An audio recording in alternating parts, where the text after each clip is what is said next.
Hey, how's it going? Welcome to the Be Positive, Stay Positive podcast. My name is Nat and I'm here for you.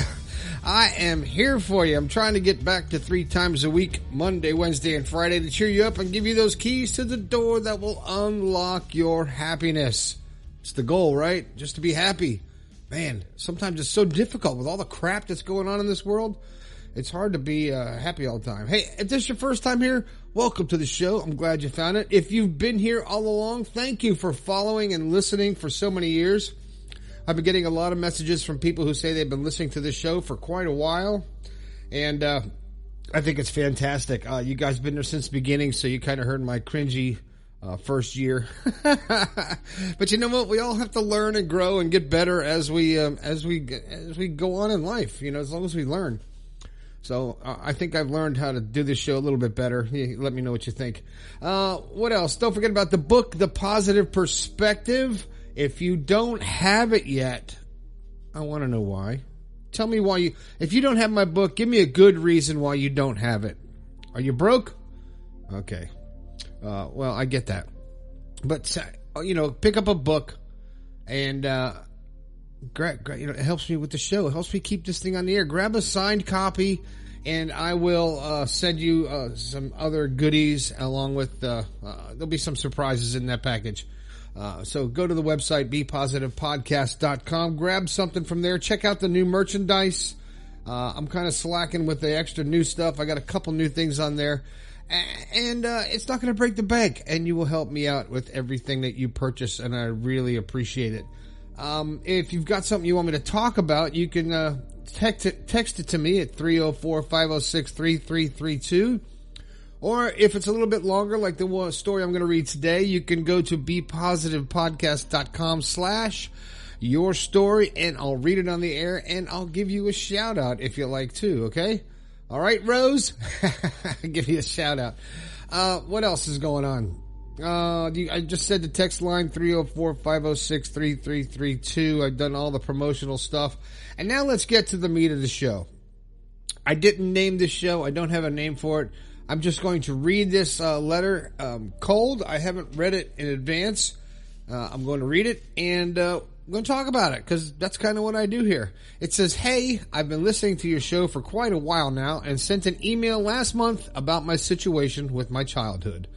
All of that is a long story, but what I am struggling with the most is, number one, I constantly feel like there's an ultimatum people have for me and my relationship with them. I view love from others towards me as conditional, but I feel like I bend over backwards for ones I care about, and I try to be so attentive as to what they need from me or what makes them happy. This is a behavior I've had since growing up in order to maintain a relationship with my late father and my siblings. They are a lot alike. I've been told I do not need to do that, and countless times, and I've been told I am loved, but I just keep falling into it.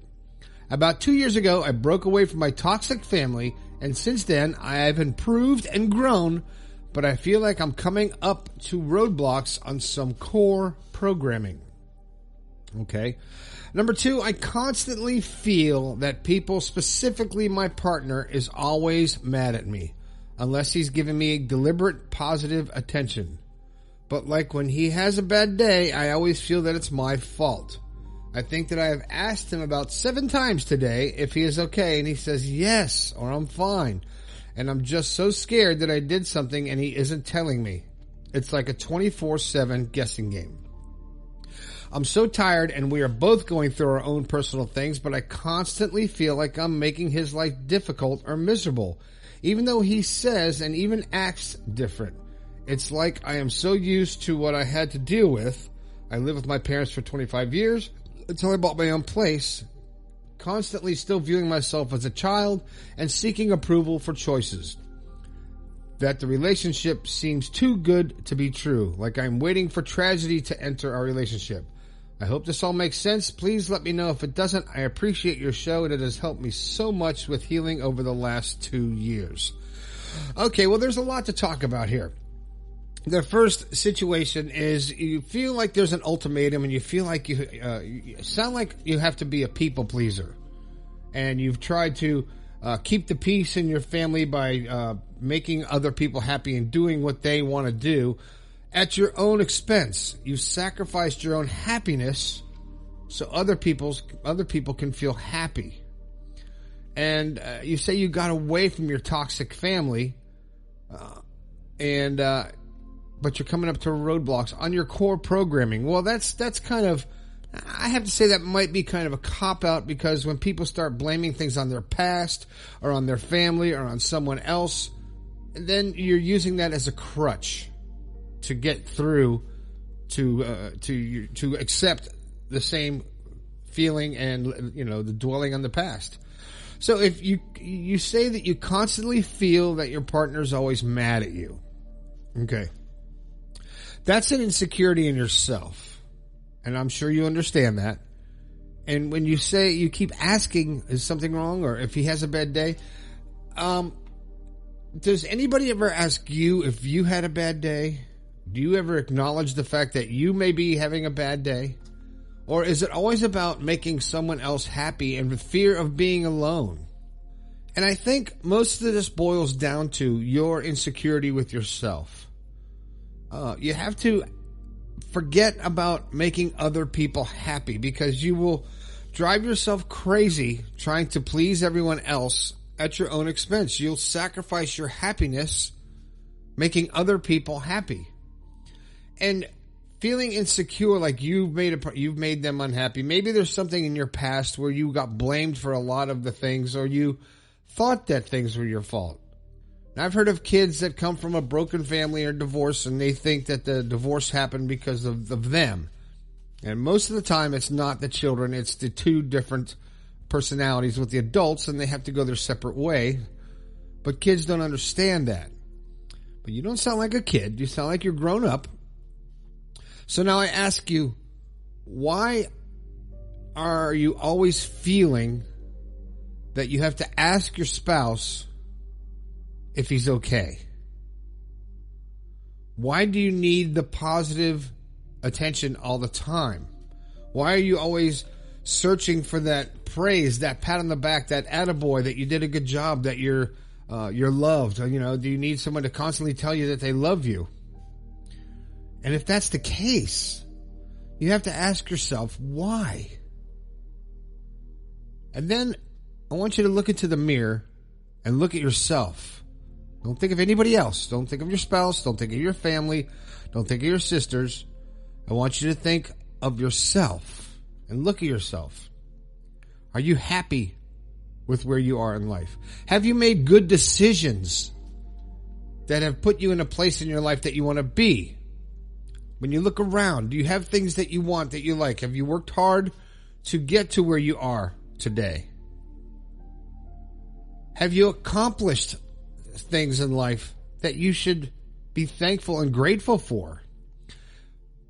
And are you overlooking those accomplishments, whether they're psychological or physical or whatever they are?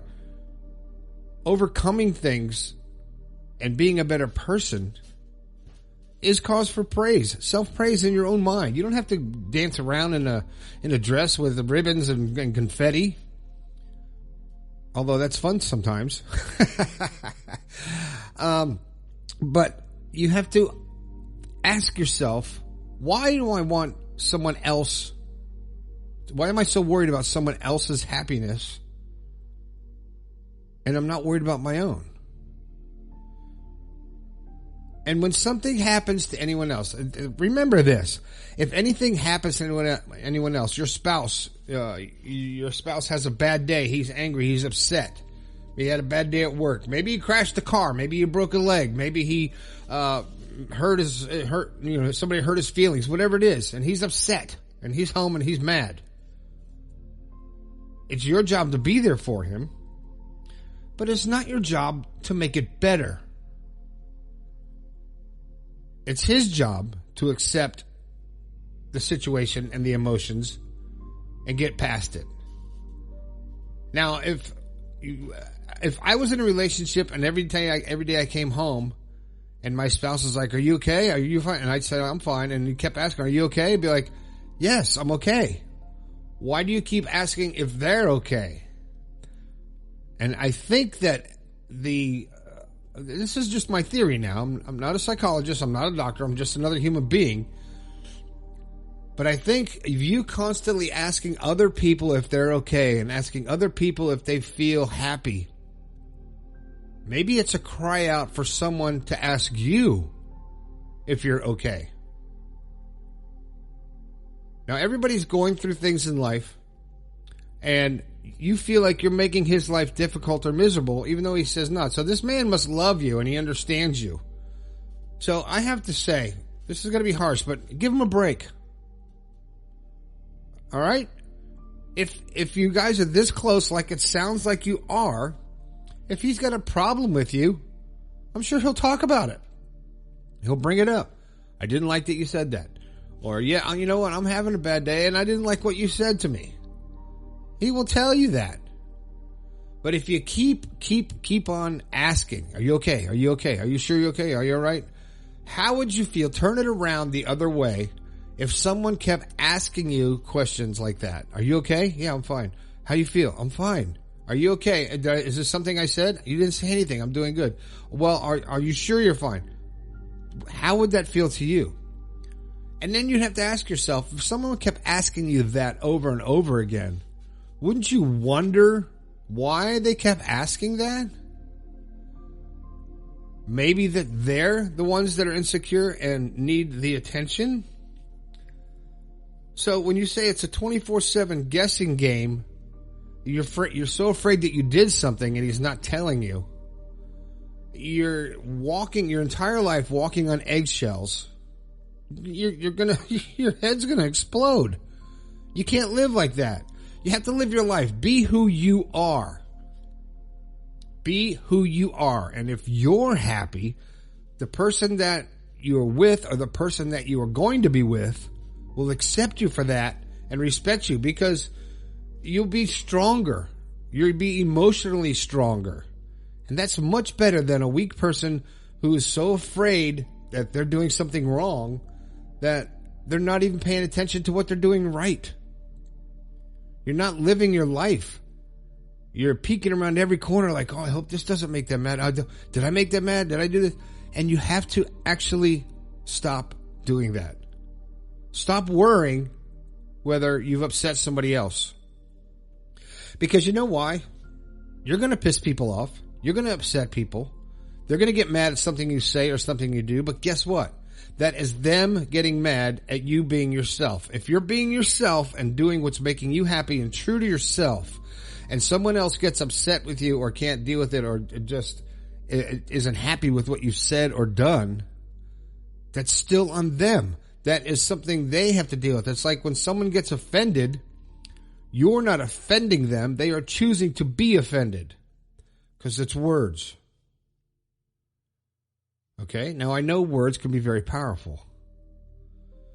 So I want you to tell yourself, I am good. I am happy. I'm doing in life what I want to do. I'm content. I love myself, and I will continue to be myself and not change who I am to make someone else happy. Because that doesn't work. It doesn't last. So be yourself. You sound like a good person. You sound like you're very self-conscious, and there's probably no reason to be. These are all thoughts that you're conjuring up in your own mind, and you're thinking of things and creating problems that aren't really there. And it sounds like you've been doing it for a while, and nothing has come of it. So it's moved to the next phase. You should realize now that your partner loves you, understands you, has given you a lot of space to grow and to learn how to accept yourself. And look at that. You got it good. You got it really good. Appreciate that. Appreciate yourself.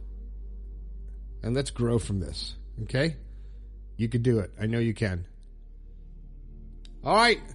That's all I got to say about that. Thanks for writing into the show and giving me something to talk about today. I appreciate that. If you've got something you want me to talk about, you know where to go. The website /your story. Don't forget about the merchandise. Please grab something from the store. Grab anything. Just grab it. Give it as a gift. Grab a Coolie cup and give it as a gift. All right? Or a shirt or a hat. It's getting hot out. Summertime. You might need a hat, so grab one. All right? All right, that's it. My name is Nat. This has been the Be Positive, Stay Positive podcast. I think we can all do a little bit better. I'll talk to you later.